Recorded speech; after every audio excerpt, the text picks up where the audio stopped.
ফের কুয়াশার দাপট আসানসোলে। মঙ্গলবার ভোর থেকে ঘন কুয়াশা চাদরে ঢেকে পড়ে আসানসোল শিল্পাঞ্চল। এই কুয়াশার কারণে এই রাস্তার দৃশ্যমান্যতা কমে যায়। এর ফলে জাতীয় সড়ক ও রাজ্য সড়কে আলো জ্বালিয়ে ধীর গতিতে যানবাহন চলাচল করে।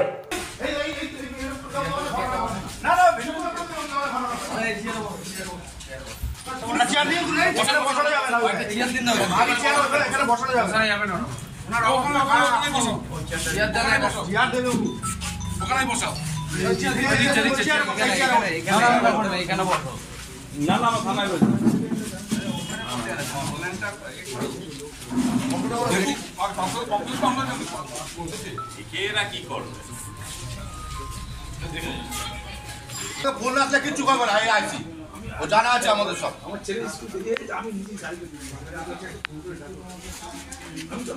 গাড়ি গেছে দুটো পরে গাড়ি গেছে, আধ ঘন্টা লাগে, আধ ঘন্টা লাগে।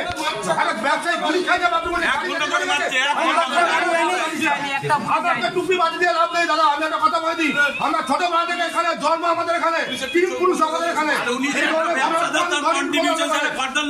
এই ধরনের ঘটনা কোনোদিন কোনো ধরনের ঘটেনি।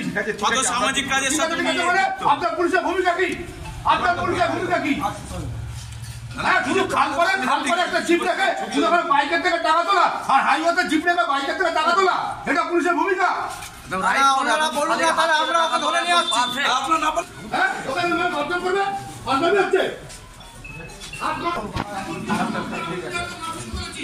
না পাইনি কোথায়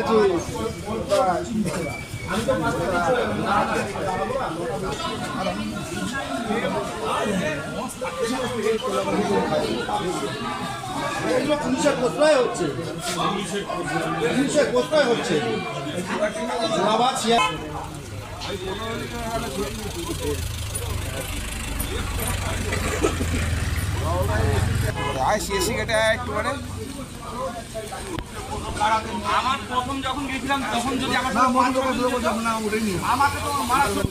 ঘটনাটা কাকু চা খাচ্ছিল, হঠাৎ সুভাষের সাঙ্গভঙ্গ জ্যোতির্ময় রাজবংশী সব আসলো, এসে কাকুকে সাইডে নিয়ে কথা বলছিল, তারপরে মারা শুরু করে দিল। আমি ঠেকাতে গেছি, আমার ওপরেও চড়া হয়ে মারধর করছে। আমার ডিসলোকেট আছে হাত, তবু আমার এই যে সরে গেছে, পকেটে হাত দিয়ে রেখেছি। এই হচ্ছে মারধর করলো। তিনি কি করতেন? ব্যবসায়ী, বিল্ডার্স। আচ্ছা, কি মনে করছেন টাকা পয়সার জন্য? হ্যাঁ, টাকা পয়সা তো বলেছে, কত টাকা চেয়েছে তা জানি না। বলছি গত কয়েক মাস আগেও তো ওখানে সেম একই ধরনের ঘটনা ঘটেছিল, তারপরে আবার এই ধরনের ঘটনা, কি বলবেন? এ যাচ্ছে তাই চলছে, এখন আর বলতে পারবো না। আতঙ্কিত? হ্যাঁ, অবশ্যই আতঙ্কিত তো হবে। কেন কেন এরকম এসে রাস্তার উপরে একজন বয়স্ক লোককে মেরে দেবে? এ তো যা ঘটছে একদম খুবই খারাপ। আপনার নাম? অনুপ রাজবংশী। ফোন করে যাচ্ছি গাড়ি থেকে নাম দাদা, এক মিনিট দাদা, একটু বাইরে আসুন। জিতু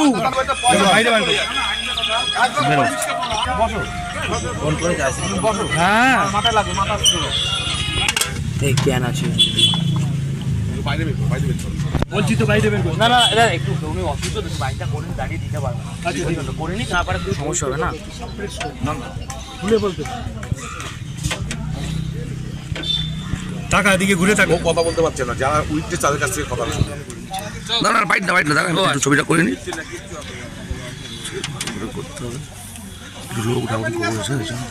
চলো এক মিনিট বাইকটা করে নি।